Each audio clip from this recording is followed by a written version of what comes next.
जय बजरंगबली।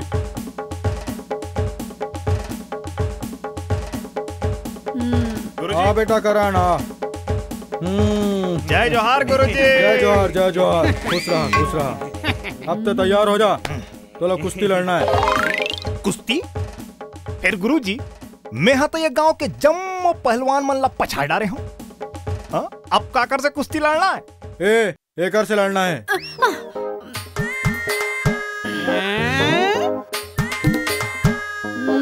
ये कौन है? अखाड़ा में एक एक हाथ आजमाए बरा है। बगल गांव चिरई भाटा के पहलवान है। हाँ? ये पहलवान है?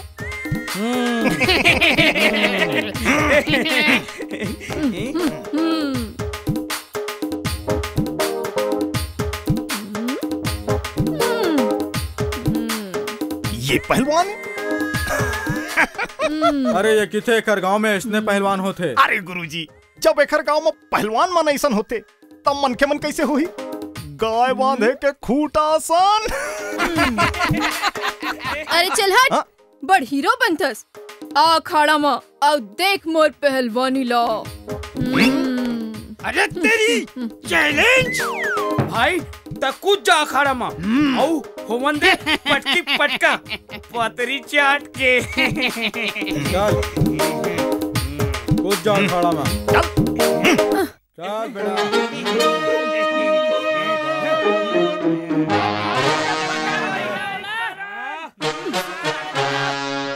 जय बजरंगबली। चल चल शुरू हो जा।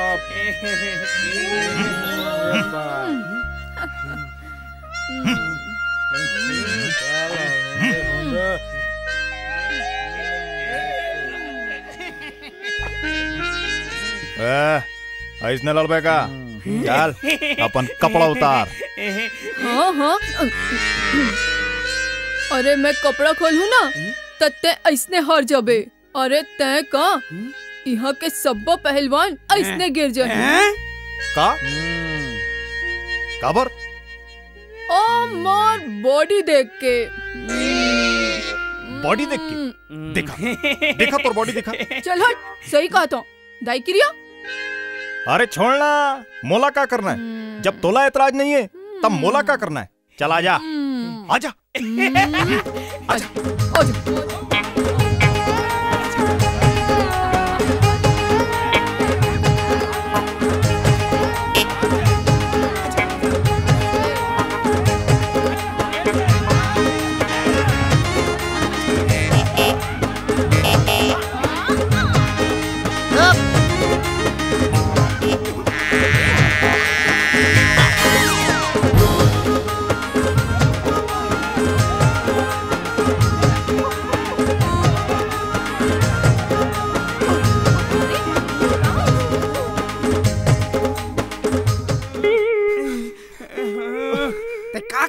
भाई अतका दमदार पहलवान ला पटकनी देख के एक सुकरा से मांग खावा था। अरे नहीं यार कुछ गड़बड़ है। वो जैसने मोला छूते ना एकदम तो पूरा मतलब घंटी बजे पर चालू हो जाते। मोला हनुमान जी इसने याद नहीं आवा यार। ले तेजा अब के बार ओला पटक और कर पर चढ़ जा। आओ ना जल्दी जल्दी जल्दी जल्दी जल्दी जल्दी जल्दी जल्दी खेल ला खत्म कर। फिनिश पतरी चाट के। फिर मैं फिनिश करके आता हूँ। जाओ जाओ शेर जा जाओ जाओ जाओ।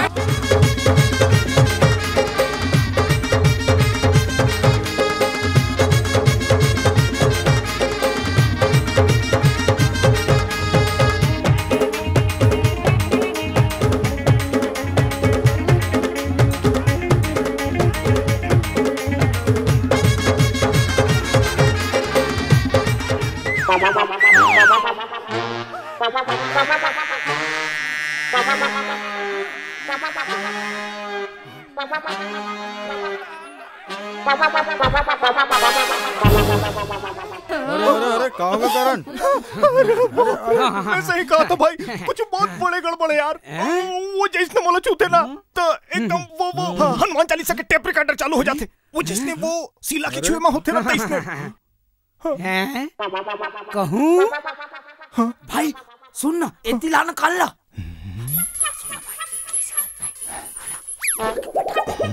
तहन अब भी पता चल गई पतरी चाट के। हाँ भाई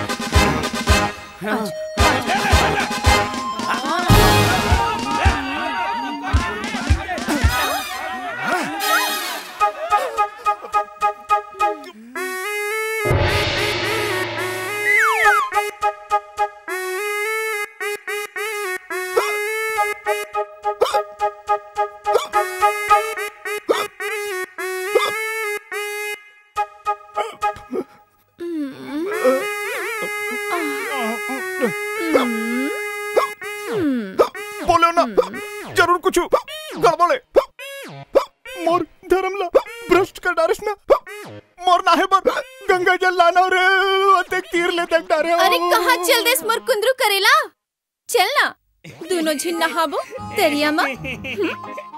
जावन दे नसीला, चलन हमन तैयार हन तोर संग तैया में नहाबा। हाँ, ये साबुन लगाई और मैं